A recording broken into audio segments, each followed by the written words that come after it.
Constellation star Noomi Rapace has reflected on Season 2 story ideas after the many reveals that transpired in the Season 1 finale.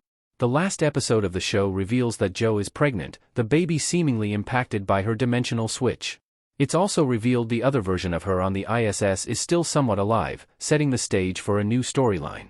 Speaking with Screen Rant, Rapace revealed her thoughts on what could happen in Constellation Season 2 based off the end of Season 1. She mentioned how the final episode's reveals could tie into another season, while also explaining who she wanted Jo to interact with more in the future. Check out what Rapace had to say below. What could happen in Constellation Season 2?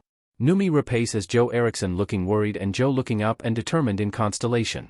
Many mysteries were solved at the end of Constellation Season 1, including how space travel is the root cause of dimensional impacts on people and how Irina is the Valia. However, with Jo's pregnancy and a version of her seemingly alive on the ISS, even more questions about the multiverse have been raised. This is also demonstrated in Henry Caldera's story, with him and Bud switching places in their dimensions. Constellation Season 2's major focus will likely be on the birth of Jo's baby, revealing how it's been impacted by its mother being in between dimensions.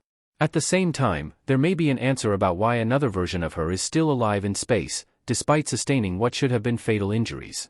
It could possibly tie into the Valia, who also seems to be in between living and dying when visiting Alice in her dreams. Perhaps it's not just dimensions impacted astronauts are between, but also life and death itself. With plenty of characters in Constellation experiencing the multiverse effects of space travel, Season 2 could also provide a more concrete explanation as to why space does this to some people. While the Cal was clearly an important object in relation to this, past incidents like Apollo 18 make it unclear if the device was a red herring or not. With plenty of ideas that can still be explored, Season 2 could be even more twisted in its sci-fi presentation than Season 1 already was.